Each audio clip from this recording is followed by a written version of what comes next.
I think we will just start. We're just waiting for the last people just to come in and take their seats. So I would like to welcome you today to this event here at ODI on the future of the multilateral development banks. We've got a great audience here. We've got also a very big audience online as well, and that shows the strong appetite there is around this discussion on the future of multilateral development banks. A few remarks by introduction from me, just on the context for this discussion.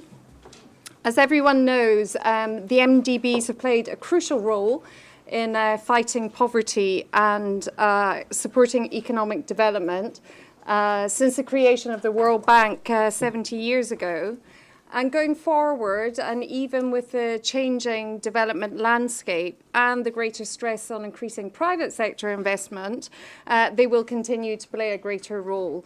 And we saw that actually for those of us who were in Addis Ababa, when the Addis Ababa Action Agenda was agreed, the governments there firmly supported the MDBs and indeed called on the MDBs to scale up their financial and technical assistance to support the new SDG framework.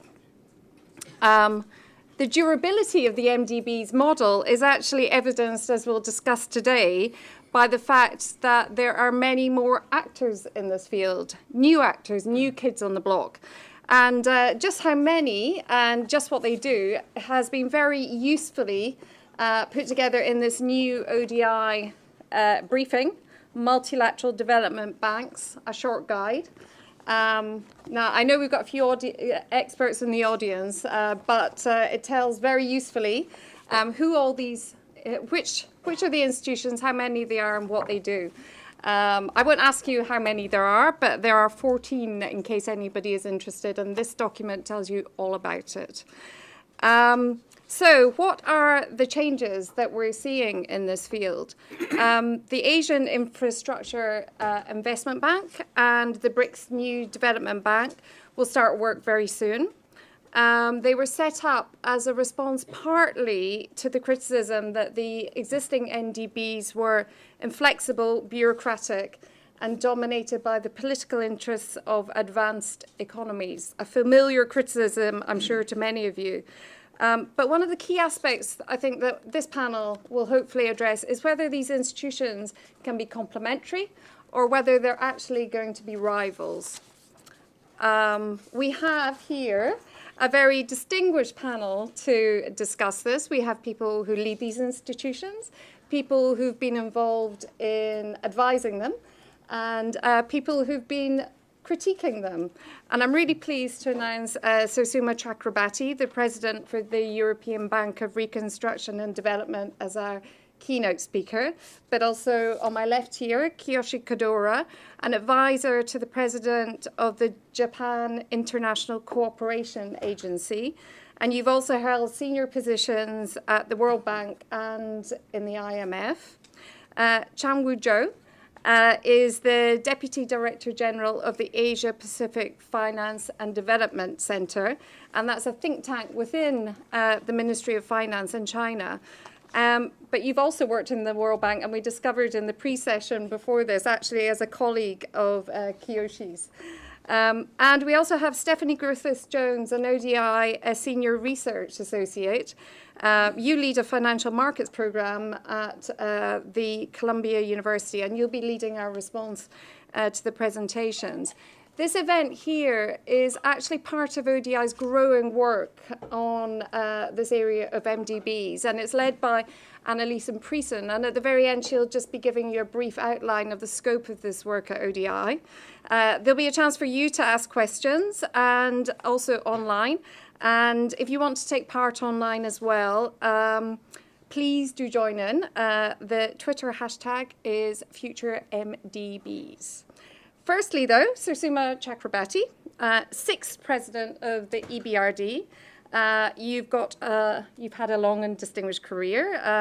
For those of you who don't know, extensive experience in international development economics and policy making, Permanent Secretary to the UK Ministry of Justice, and before that, heading up the UK's International Development Department. But here at ODI, we consider him one of ours, because earlier in your career, and maybe you'll talk a little bit about that, you were actually an ODI fellow seeing the issues of development firsthand in Botswana. So it's a real pleasure to welcome you to ODI, and the floor is yours. Well, thank you very much indeed, Ishbel, ladies and gentlemen. You are a terrifying audience, and let me explain why.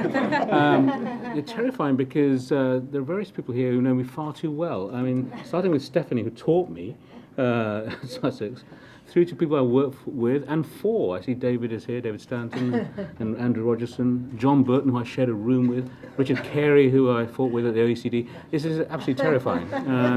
It's much easier to speak to a bunch of people you don't know, actually. But anyway, it gives me enormous pleasure to be back here at ODI, and thank you very much indeed for the invitation to speak. It's always actually good for me to be back at the ODI, where I started my professional career. Not literally, of course. I actually explained to my daughter I was an ODI fellow and I was going back to ODI, and she said, "You weren't an ODI in South London, were you?" I said, no, I was a fellow in Botswana, not South London. But it was, as Ishbel said, it was as an ODI fellow in Botswana over 30 years ago that I really started learning about development. And that experience has in many ways shaped my thinking, as you're going to hear at several points this afternoon. The subject of this presentation really is the future of multilateral development finance. And now, in my view, is a very good time to be focusing on this highly important topic. So I'm really glad ODI has pushed this topic forward. This isn't just because back in September, world leaders approved the ambitious new development agenda for the world in the form of the Sustainable Development Goals, SDGs. These SDGs are, in my opinion, probably the best possible statement of all the complexities of economic development that we face today. I think they represent a credible and achievable plan of action, actually, for the next 15 years for us all. I, of course, remain a fan of the Millennium Development Goals, having been involved in their creation and then at DFID trying to push forward very much the implementation. I think they did a lot to focus the efforts of developing countries and donors on a set of common objectives. But they were always, in my view, a partial statement of the development challenge. The MDGs concentrated largely, not exclusively, but largely on social outcomes. In sharp contrast, I think, the SDGs emphasized the underlying drivers of sustainable development, as well as a wider set of critical development outcomes. So although we've now got 17 objectives, 169 targets, compared to the old 8 of the MDGs, that is, of course, a widening of the agenda, but it's probably a fairer representation of the development agenda, the complexity of it. I think it's interesting that the SDGs now focus on issues as significant as inclusive growth, inequality, building strong institutions, sustainable infrastructure, and climate change. And they're rather importantly, I think they also integrate the challenges that are faced by middle-income countries in a way that was simply not really the case with the MDGs. From our perspective in EBRD, I think it really does appear that the SDGs and the agenda that they embody have moved very much squarely into the EBRD space, if you like.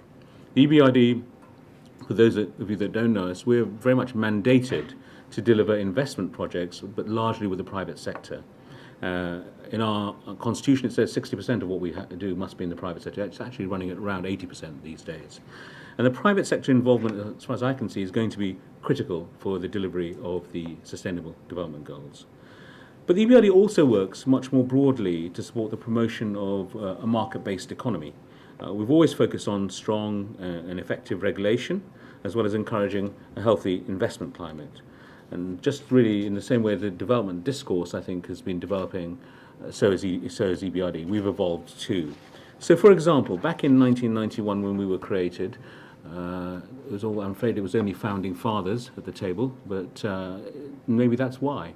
Inclusion, gender, were not part of the priorities that were set for EBRD in the sense of transition to market economies. Now they are. Fundamentally, we've learned how important the gender dimension is, how female entrepreneurs need to get access to finance. That's part of the market economy that we're trying to build. Climate finance was actually, interestingly, back in 1991, part of the EBRD's remit, but in a very light way in those days. But it became very central to what we do at the EBRD from about 2006 onwards. And we're going to do even more in this area, as I'll just say in a minute. In fact, just days after the SDGs were adopted, we announced a major scaling up of our contribution to the global fight against climate change. EBRD's new green economy transition approach, this now foresees 18 billion euros of green financing over the next 5 years. That's just by us, and we will leverage in another 60 billion from the private sector internationally. So a maximum total project value of about 80 billion euros in our countries of operation, our 36 countries of operation. Now that's as much as we have delivered in this field in the whole of the last decade. So it really reflects the strategic intent of our shareholders and the institution to further scale up our activity in this area. So by 2020, we actually now expect 40% of all our annual investments to be supporting the transition to a green economy. It's compared to about 30% today. On Monday and Tuesday this week, I was at COP21 in Paris, and despite spending a long time in queues, I do actually believe that progress is being made in Paris, actually, towards beefing up the SDGs with a universal agreement on climate change. Although, as I said, I think we all recognise, I doubt it's going to be legally binding as such. So a lot of it is going to depend on implementation frameworks and incentives in countries to take it forward, non-legal incentives. So much for the goals that we've now set ourselves. How are we actually going to pay for the delivery of all these goals? Well, the multilateral development banks, the MDBs for short, will, I feel, play a very central role here. Indeed, they're one of the key engines of funding for development. Between them, the MDBs already account for a very substantial share, actually, of official development finance. And so if you're a national government and you're looking for the best return on your investment in this field, then I think the MDBs do provide a very efficient way of getting that. They are very effective, the MDBs, as force multipliers, as catalysts, maximizing the use of capital, subscriptions, and the contributions that are invested in us in our partner countries. And that contribution actually is growing. You can just see that if you look at the effort to deliver the MDGs over the last 15 years. MDB support in the form of grants, concessional and non-concessional loans, risk-sharing instruments, guarantees, and equity investment grew from an annual figure of about $50 billion to $127 billion, a big growth.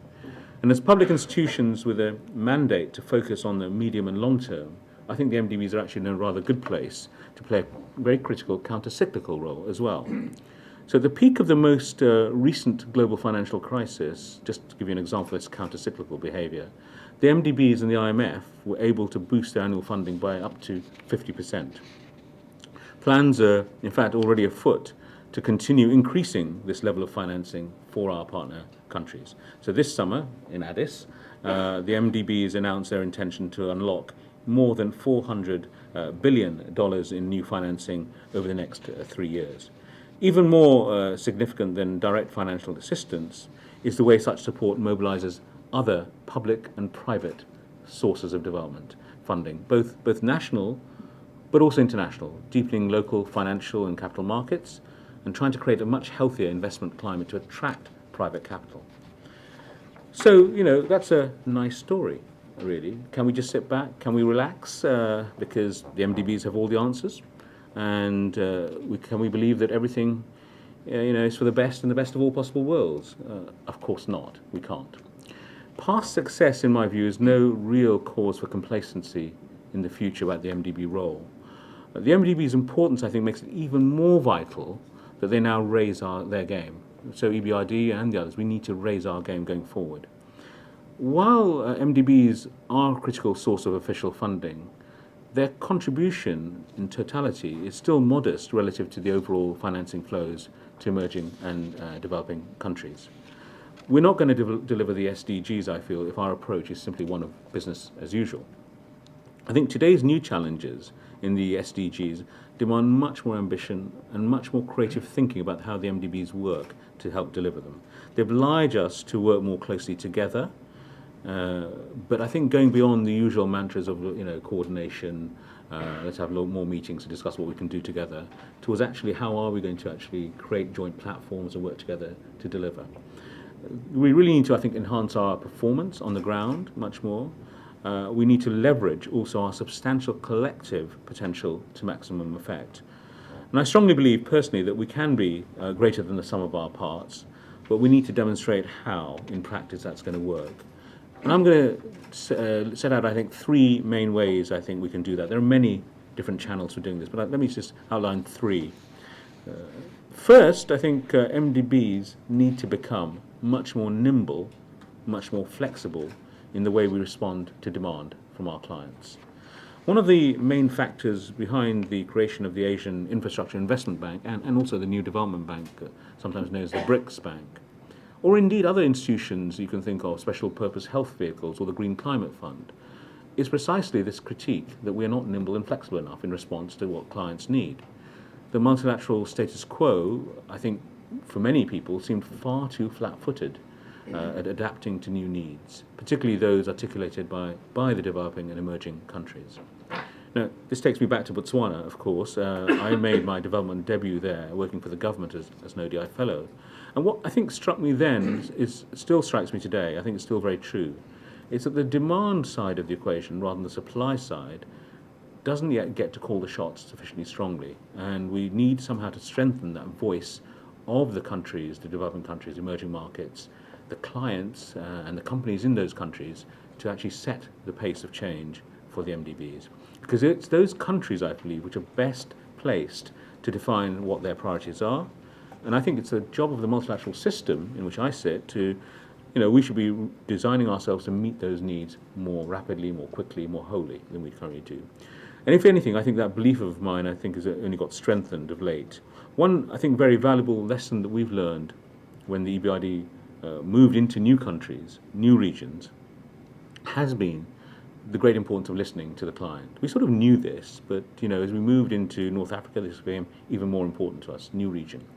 We really needed to take on board their requirements, and I think it's something that all international organizations need to get much better at doing. This brings me to the second way we as the MDBs can maximize our impact, leveraging expertise across the whole MDB system. So when our shareholders asked us first to expand into Turkey and later into what we rather prosaically in the EBRD call the southern and eastern Mediterranean region, it's a bit of a European perspective, of course, other people call it Middle East and North Africa, but the key point was listening. Listening was absolutely vital. We didn't know these countries well. They wanted our business model. That's what we had to offer, this private sector business model. But we didn't know the cultures, the mindsets, the history, all those things, very, very important to learn. So we needed to determine what we could bring to the table and where our particular value lies relative to others. We knew we were moving into this territory where others had much more local knowledge, well-developed relationships, and a track record. Duplicating what other MDBs were doing and knew would have been pointless, frankly. But at the same time, we needed to leverage the experience of our peer institutions on the ground. So what did we do? We cooperated very closely with those who knew the territory well. The African Development Bank, under Donald Kaberuka, I think, was extraordinarily generous, actually, in sharing its expertise and knowledge as we set up shop in what had previously been their patch, really. Now, it's very interesting to talk to Donald. He and I did a presentation at the Peterson Institute last year in Washington, where we talked about this sort of partnership, where I think the phone call that was made to him by the G7 about EBRD coming to North Africa, I think G7 leaders expected Donald to be quite defensive. You're coming onto our patch. Actually, it was completely opposite. He said, we're not a private sector bank. These countries need the private sector motor. Of course we want you. And the key question is, how can we work better with a private sector focused bank like the EBRD? That's the sort of thing we need more of, I think. And that's why his bank was extremely generous and helpful to us. And we also differentiated by what we do by focusing on the private sector in our case. It's a model, I think, this private sector model, that requires a lot of time, a lot of effort, and it tends to bear fruit only after you've really worked hard at studying the local market, undertaking due diligence, getting to know clients, companies, banks on the ground. And that's one of our unique selling points. But many of our institutions have their own specific calling cards too.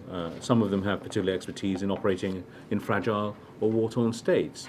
Others have developed innovative ways of reaching rural poor or helping bottom-of-the-pyramid entrepreneurs. Some, like us, are also experienced in developing local capital markets financial engineering or structured products. And others have invested in incubators for innovation, pushing the boundaries again of how we operate. So there is, I think, in the MDBs an enormous range of potential to exploit these different specialisms together. For instance, I'll just give you an instance, maybe we can debate later. Why not pool our know-how and possibly our financing, allowing MDBs to apply together tried and tested approaches in new regions or sectors? That is what we're debating right now with the African Development Bank. What about the creation of an SME platform for North Africa, where we have the technology expertise and they have, again, the country knowledge, much better country knowledge than we do. That way we could call on tools, our staff, our financial resources, I think, when we need to, without having to reinvent the wheel over and over again. The third way I think we ought to debate that MDBs can raise our game is by better leveraging private sector finance. And this is, of course, something that we're proud of doing at the EBRD. Delivering, I think, these SDGs is going to be impossible, I think we all know that, without first attracting and then putting to good use private sector investment. There's a dramatic need for greater volumes of finance for basic infrastructure, for just one example. By, I think, some estimates, the global gap between infrastructure needs and flows in terms of investment are as high as $1 trillion every year. Now, that's an enormous sum. God knows if it's the right sum, but it's a large sum, whatever it is. Only 1/10 of that gap, people calculate, can be covered directly by the international financial institutions like the EBRD. So we've got to mobilize the private sector. And here I see a vital role for the MDBs in a number of areas. 3 examples of what I mean, of this leveraging, if you like. First of all, I think this is a classic, and maybe it's an ODI fellow who would say this, of course, is that I think building a pipeline of projects attractive to private sector investors. What have we learned? We've learned from the infrastructure investors that infrastructure's problem isn't just a question of resourcing. It's also the shortage of bankable, credit-worthy projects with transparent procurement procedures to invest in. So it's structuring projects, actually, so you can present them to the investors. So I'm really pleased that the MDBs have started now creating new infrastructure project preparation facilities, infrastructure funds, including the Global Infrastructure Facility. And here I think cooperation is going to be key, that we don't all chase the same projects in the same way, waste the time of many developing country actors in doing so, but try and bring these facilities together to improve the project preparation so that they can refinance these projects. Now, as with infrastructure, I think we've also got to support the development of sustainable local sources of commercial finance. That involves local currency lending and deepening domestic financial markets via a coordinated MDB approach. In many of our EBRD's countries of operation, the SME sector, it's no point lending to them in foreign exchange. You need to lend to them in local currency. They're not trying to export their way out of trouble. They're trying to essentially produce for local consumption. So we've now started developing the whole area of local currency lending and local capital markets. And thirdly, I think, and this is an interesting new departure, that I think brings together the world of private finance and traditional development thinkers and players. It's about maximizing the private sector's contribution to development, ensuring access really to commercial finance for women, for young people, for underserved regions in many developing countries. They are generally locked out of the finance for development. And so we need to develop more credit facilities with local banks to unlock that door. One example from what EBRD has done, and I hope we're going to have many more, is what we've been doing in Turkey, where it became plainly obvious to the local commercial banks, but also to us, that female entrepreneurs were finding it increasingly difficult to get access to finance, partly because of the collateral was always property, and the property was often in the man's name. So it was extremely difficult for them to access this finance. So we had to develop a new sort of facilities which would actually use revenue streams and other ways to actually get finance to female entrepreneurs. Great success. And so much so now that we're inundated with demand from many other countries with these sort of facilities. But that's the sort of innovation that we should be doing, responding to the local needs much more. Just one word of caution, though. I think we've got to take care to avoid inappropriate concessional funding, subsidizing the private sector in doing this. That would sabotage, I think, development of more sustainable commercial sources of finance. To be clear, I think there are cases right now, where you need grant funding alongside market price loans. In fact, I'm chasing DFID for some money all the time. For example, to encourage investment in energy efficiency, or in contexts really where policies don't yet allow energy to be appropriately priced. Municipal services would be another area. But these occasions, I think, need to be quite limited and well justified. So those are three areas in which I think the existing MDBs need to do a better job than they have until now. We need to be more nimble and flexible in how we respond to clients. We should leverage expertise across the MDB system, and we should better leverage private sector finance. Now, Ishbal mentioned the new kids on the block. I use the same phrase. The AIIB and the New Development Bank, or the BRICS Bank as it used to be known. I've already noted, I think, that their arrival on the scene is a symptom of a broader dissatisfaction with the status quo. Now, will they help or hinder tomorrow's world? Will they bring new firepower to bear on our problems? Or will they simply replicate what the system already has, with all its strengths and weaknesses? Well, I stand very firmly at the positive end of this in terms of my answer. We at the EBRD, we're positively excited, actually, at the prospect of working with these new MDBs. And our dialogue with them is already very intense. It's very wide-ranging. We're talking to them about strategies, about policies, about governance, about business models, procurement, evaluation, a whole range of things. We spend a lot of time explaining the lessons we've learned from the 25 years of our history so far, and we have been absolutely clear with them. Here's what went wrong, as well as here's what went right. Otherwise, lesson learning isn't very useful. And we've tried, really, with them to talk about how to create a culture in which a project's intrinsic quality is paramount. That means ensuring assessments shouldn't be compromised because a project is covered by sovereign guarantee or there's strong political pressure to finance it. We've talked to them about processes which entrench this culture of objectivity, if you like. We've tried to make sure we don't get, how to not to get bogged down in bureaucracy, because that's one of the critiques and why these banks have been created. About having staff skilled in the actual financial structuring of a project. About practicing what we preach, about listening and learning a lot about their plans. And I have to say, I really like what I've heard so far. Just take the AIB as my example here. They say they're going to be lean, clean and green.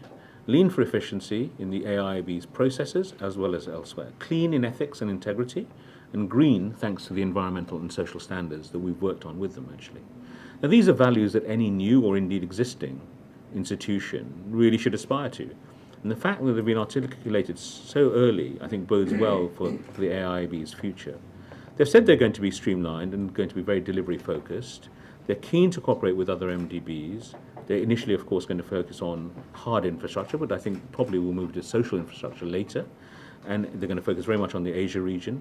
I joke with the president-designate about what his definition of Asia is, but I find Egypt's in Asia as well, for AIB. But, that's fine with me. They want to, I think, remain some flexible. I'm very hopeful that next year we're going to be co-financing some projects together in common region.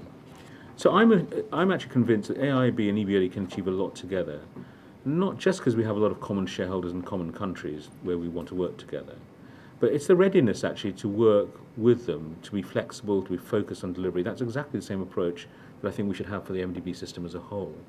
And I think having them enter with a new way of operating, new governance, new approaches, I think is very interesting for the system as a whole. So I'm very encouraged by it. Now, to finish off with, I started by mentioning the debt I owe ODI. 30 years ago, I had this fellowship. Kevin Watkins joked with me before I came down that, and the career's been going up ever since. I said, no, actually, that was the height of my career, was the ODI fellowship. It's all been downhill ever since. But I think what was really important about that start to the career was the experience of development, challenges of development at first hand, on the ground, in Botswana. Botswana, as it turned out, has been one of the most successful modern development stories, I think. But it really drove my perspective, this country-driven, demand-driven focus that I think is really important to the system, the MDB system as a whole. It's my strong belief that, you won't be surprised, that this should be our common vision for the future too. And that country vision should actually drive reform of the MDB system. The MDBs are going to be central to the financing of the new development agenda as defined in the SDGs. And success in delivering the SDGs is going to require much more ambition and creativity in the way we respond to client needs.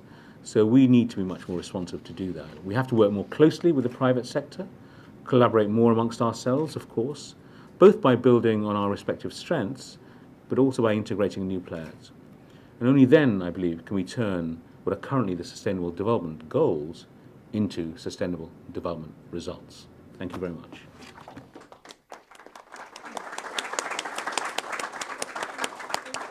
Thank you very much, Sir Suma, for that really clear must-do-better list. You have to be more nimble, expertise sharing, leveraging private finance, and in true ODI fellow style, reaching the poorest of the poor, those actually who are currently shut out of the system.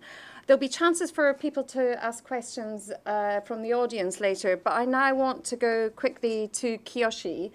Is that a must-do-better list that you agree with, Kiyoshi? Well, first of all, I really like to thank the ODI for inviting me to this very important subject. Because I started my career, international career, 35 years ago in Abidjan for African Development Bank. And since then, half of my time was devoted to work as a professional in the World Bank Group, country director and corporate secretary, and the shareholder of those MDBs from the Japanese Ministry of Finance for 5-10 years, and finally 6 years as a collaborator for the MDB through Japan International Cooperation Agency, JICA. So the MDB has been the really centerpiece of my professional life. Now, on the SDGs, I was in Addis and participated 4 panel discussions. But important thing is I have the 6 points to make. First, for the SDG, in-country discussion are really needed. The quantitative goals needs to be defined in-country. And there, I think that the SDG has a multi-sectorial dimension to achieve individual 17 goals.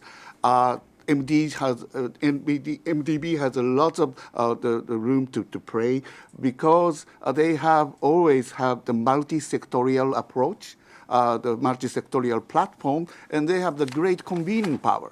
So between now and the next 12-18 months, the MDB really have to help guide the country and listening to them very carefully to come up with a very credible program for 2030. I know that the joint paper by the MDBs plus IMF from billions to trillion was published for Addis. And there was an important note that domestic resource mobilization is important. But at the same time, institutional change takes time. For the better tax regime and the domestic capital market and even the universal health coverage system. So buying the time for the perfect system, there is still room for the role of the non-concessional funding from the MDBs. The concessional funding is relatively limited, so it needs to be spent for the low-income countries. But for the lower middle income and upper middle income, there is a huge gap, and MDB have the role to play in filling that gap. Number 3, PPP, yes, the Suma is right. We really have to fully mobilize the private sectors, the financial resource and their expertise. But as he said, that the Bangkok Blue project is still so few. And I have been listening and having my staff participated all the international fora discussion, global infrastructure fund and global infrastructure hub proposed by the G20 but, under the Australian chair. Yes, there is a need for the project, strengthen the project the preparation. This is already a common consensus. And I also like to cite important the facts he presented by the Filipinos finance minister. He said that there are 5 important elements needed for the better PPP framework. First, the conducive macroeconomic policy.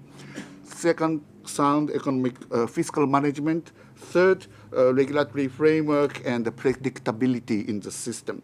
And the fourth, institutional capacity. This required not only financial, but also technical. Engineering, you have to have a good engineers. And the legal, you have to have a good lawyer to perfect the contract. And transaction managers. So this is a new area even for the emerging economy. And finally, investors' relations and the promotion activity is also necessary. The Philippines, compared to 10 years ago, they have dramatically increased the number of the PPP transactions. But this wide-ranging challenge is how to assist these challenges. This is the role of the MDBs and also bilateral like us. Now, the fourth point, global public goods. I'm relatively optimistic about MDBs and the global aid community giving incentive to the private sector for the mitigation purpose. Probably we'll come up with a good new innovation, but for the adaptation, dealing with the disaster, we need more money. And disaster risk management is one of the area which the Japanese government has been pushing during the SDGs dialogue. We need more money, but the awareness among the finance minister, particularly in the island countries and the coastal area of the Southeast Asia, South Asia, and East Africa is definitely needed. And also one more thing for the global public goods, pandemic. We saw the Ebola's case, and better coordination between the bilateral and the multilateral and the WHO are needed. And during the past 15 years, lots of the vertical institution has been created, particularly for health. And the resource mobilization in the health sector is quite successful. However, going beyond the MDGs goals, dealing with the pandemics, which is the global public bad, we need better coordination with the WHO and other the health specialized institutions like global funds. Now, the fifth point, this is the kind of dilemma. Yes, we need a nimble and flexible operation by the MTBs. But the recent report by the IMF in July, the title called Making Public Investment More Efficient. The track record of the emerging economy and developing countries in transforming their investment to the real growth is not so good. And so the fund has recommended better project preparation, more long-term strategic planning, and better infrastructure governance are needed. For instance, land acquisition schemes, and also the transparency in inviting private sector for the public utility work for deciding what type of the price should be charged for the users.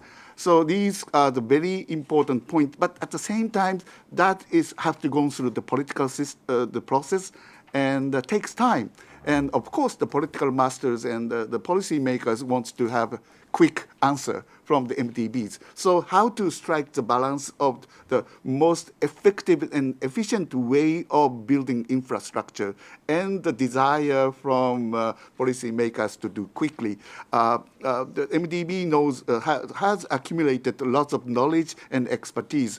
They have to come in as a sort of the go-between for these important challenges. And finally, role of IMF. And we all know that the 2010 IMF report reform has been blocked by the US Congress, and this is no good. And I fully understand that share the frustration from Chinese colleagues, and even my old workplace, the Japanese MOF has failed to understand that the big changing tide surrounding the Asian region, and they have no idea how to change the governance of the ADB. Now, they are now realized that they have to go for the next round of the capital increase, even after they merged the ADB's ordinary account and ADF, the concessional account. And this applies to probably every MDBs. And because we still need non-concessional financing, and MDB has a lot of the capacity, and also not only financing, but also the knowledge and the problem-solving the capacity. So as Suma has mentioned, that after the crisis of the 28, 9, 10, the most of the MDB got the capital increase. But do we need another crisis in dealing with? Before we have to face with another crisis, we really have to have the true reform in the IMF. Because if the next crisis comes under the very loose the monetary policies, the liquidities are everywhere, and it's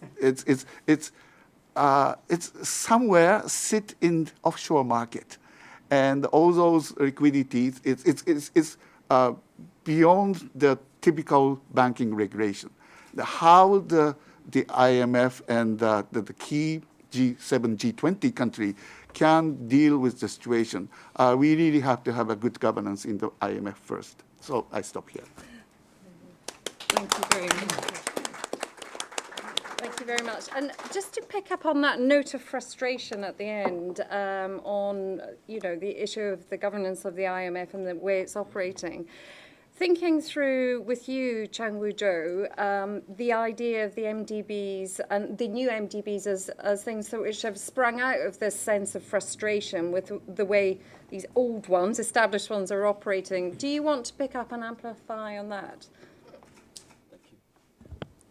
Thank you, Madam Chair. First of all, thank ODI for inviting me to be here. It's my great privilege and honor to speak with you to share my thoughts on not only the World Bank, but also the new AIIB, the new bank. It's very nice to see a lot of good friends, old friends like Stephanie, Richard, Annalisa, and also Mr. Conora. We work very well in the World Bank for the voice reform in the World Bank. And Suma, although it's first time for me to see you, but thank you very much for your nice words for the AIB. Your keynote actually made my presentation much easier, actually. Thank you very much. I would rely on some of the slides. The first, do you have sort of remote? Okay. This one? Okay. First of all, several slides I would have to go through. A few thoughts on the World Bank Group. And well, actually, I'm nearsighted. I'm wondering whether I could refer to this one. Yeah. Yes. Okay. Thank you very much. Actually, the World Bank has contributed substantially in the past 70 years. And according to my calculation, by the end of 2014, the World Bank Group has provided a large sum of money, funding resources, to the developing countries, with IBRD loan 539 billion US dollars, and also IDA 307. This is the World Bank. We are, for China, we are very grateful to the World Bank. The World Bank has helped a great deal to the development of China. And we are grateful for the funds in particular. So far we have already received IBRD loan 44 billion US dollars. And although we graduated in the 1996, but we really thank for the IDA contribution as 10 billion US dollars. But even more importantly for China, we are grateful for the knowledge. And it helps a lot to the China reform and opening policies. In the meanwhile, there are some criticisms facing the World Bank Group.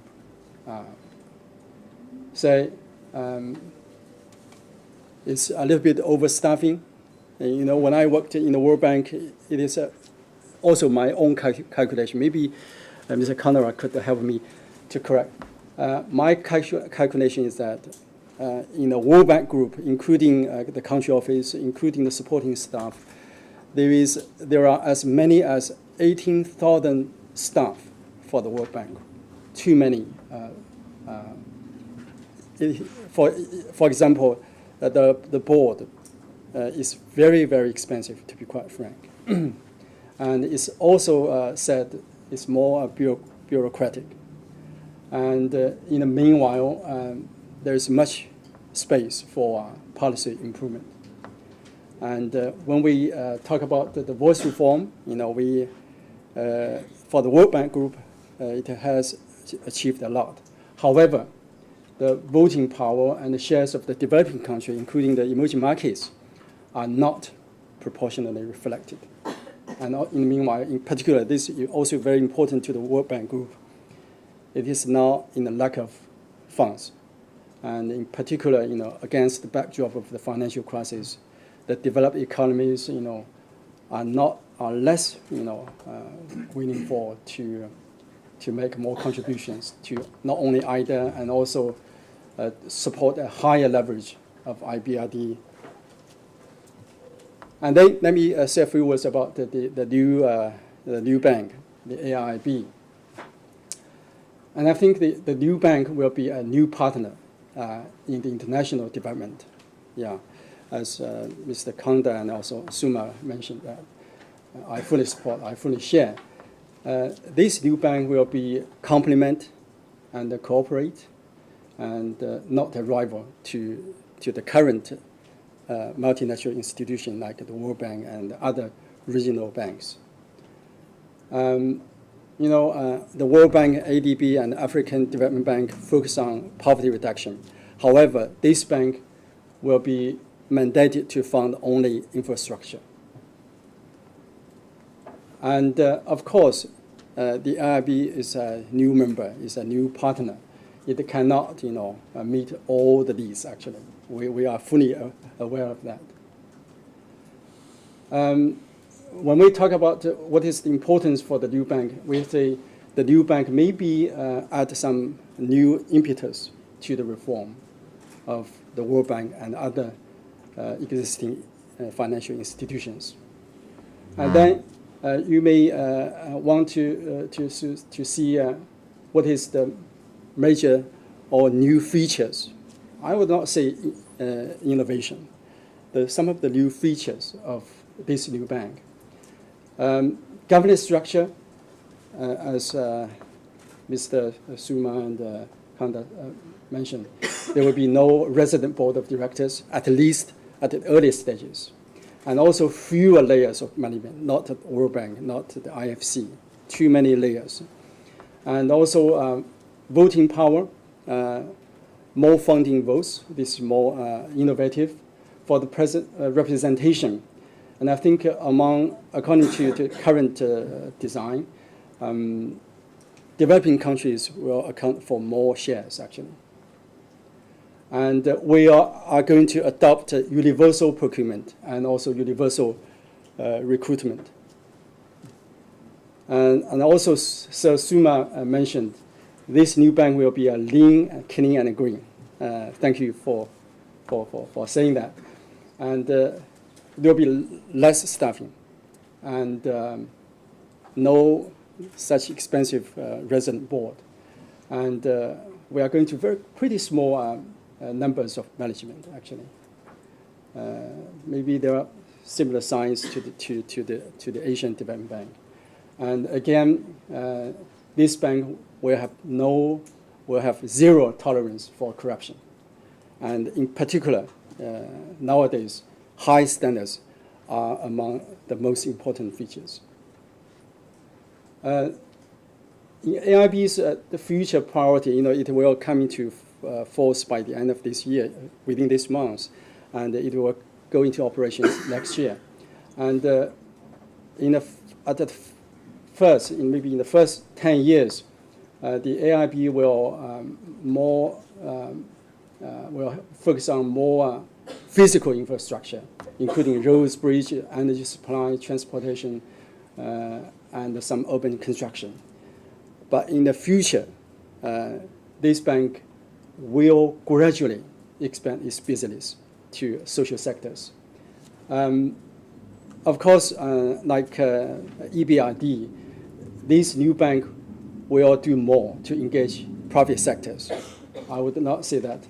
And spend 1 minute on the very recent progress for AIB. This is the timeline. You could quickly go through it.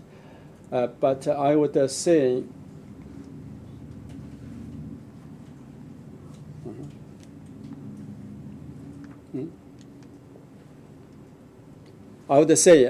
by as I mentioned, by the end of this month, it will go into force, and in the mid of January, it will.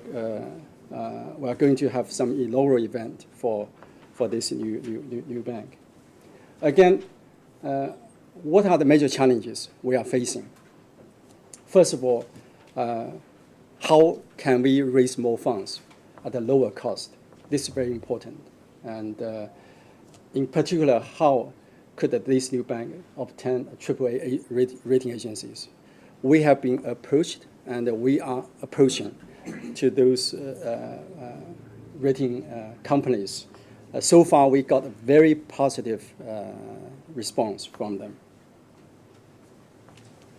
You just move through the presentation so we can. Okay. I'm sure people want to ask questions on it as well. Okay, and.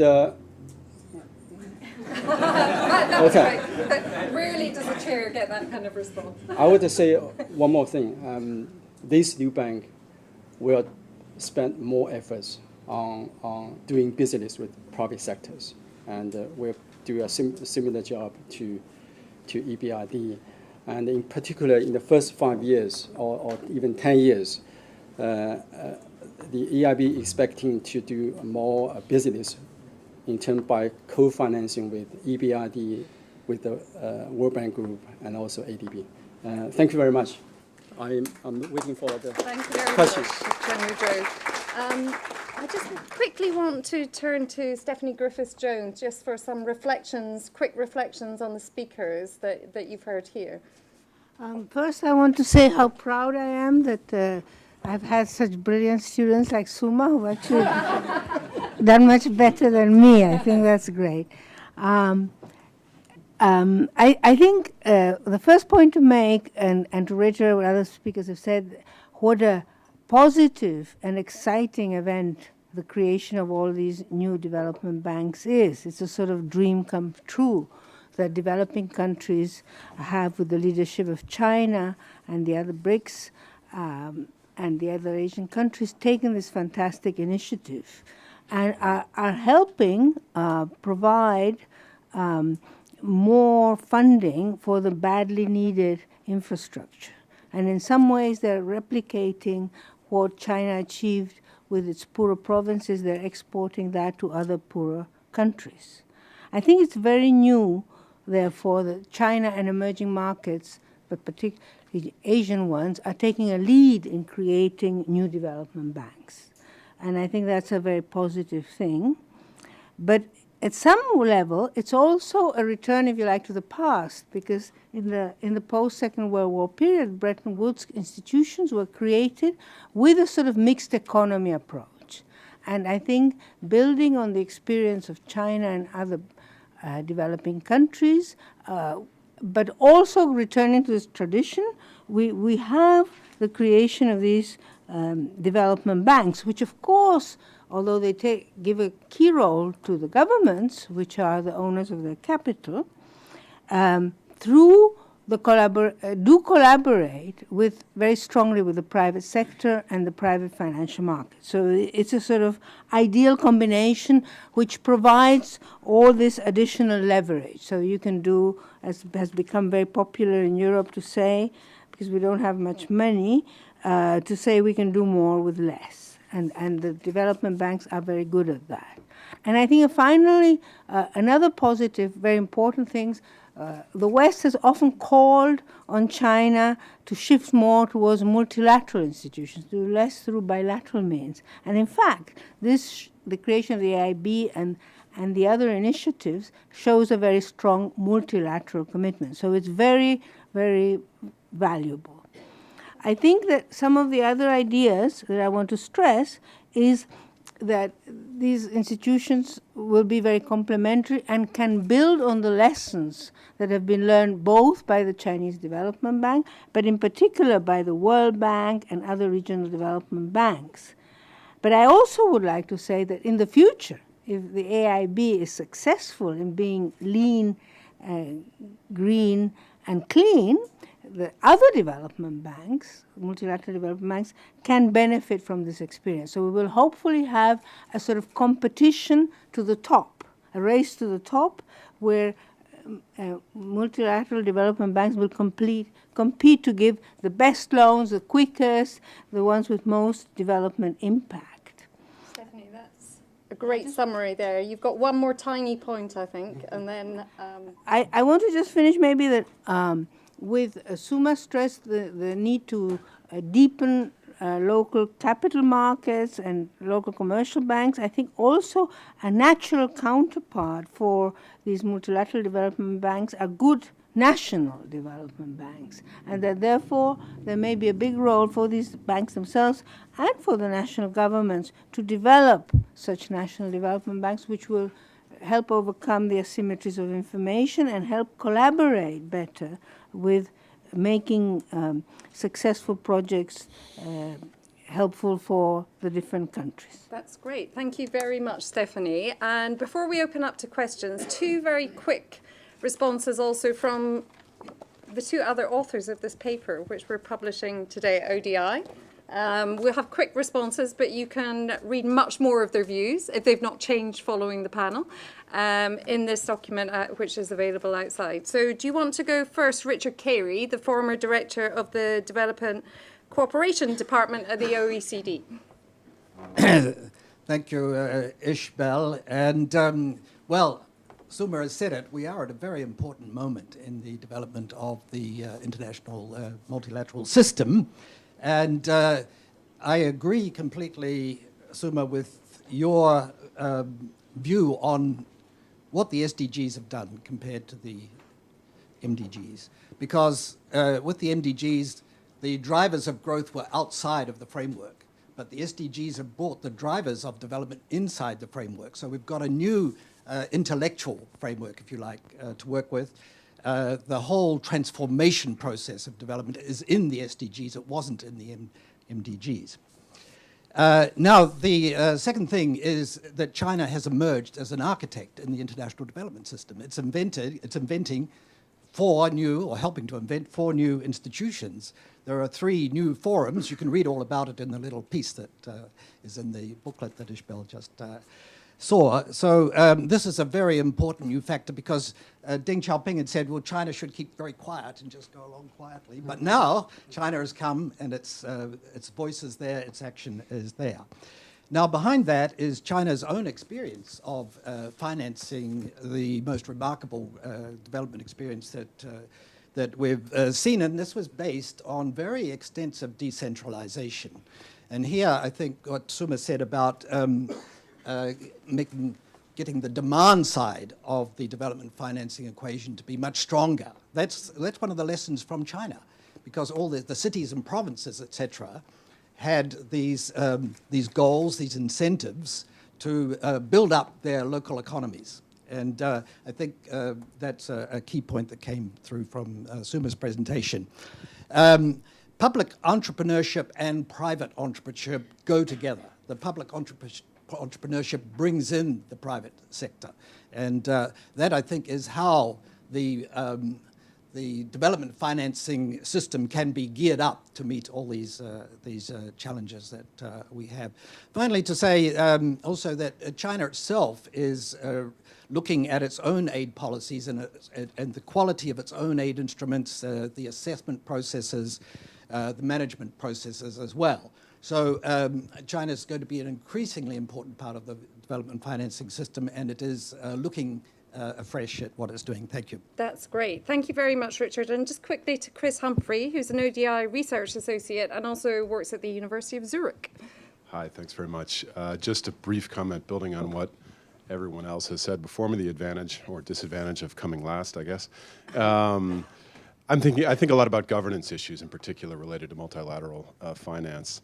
And in the existing multilateral institutions that some of the speakers have alluded to, there's been this tension between non-borrowers and borrowing shareholders.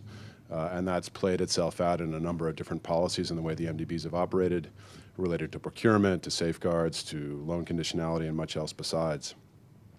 And it's interesting then when you think, and because of the power of non-borrowers, I should add, they have generally held sway in these existing major regional MDBs and the World Bank. And when you look at the AIB and you see some of these same shareholders on board, you think to yourself, well, then is this going to be the same type of institution because the same interests are going to be there? And interestingly, it seems on the evidence we've seen so far, including our recent presentation here by Mr. Zhu, that that's not necessarily the case, in fact. And it seems that some of the non-borrowing shareholders from Western Europe, like the United Kingdom, like France, like Germany, have actually showed a bit more open-mindedness and a bit more flexibility about perhaps trying to achieve some of their same goals and priorities, which they still have, but being open to new approaches and new processes to try to achieve those goals. And I think that speaks very positively for the AIB being able to have a bit of the best of both worlds, some of the advantages that the non-borrowers bring along, including financing and knowledge, as well as some of the more streamlined administrative processes that some of the borrowers look for. And that could work very well, not just for the AIB itself, but again, as the speakers have alluded to, perhaps learning for the existing MDBs.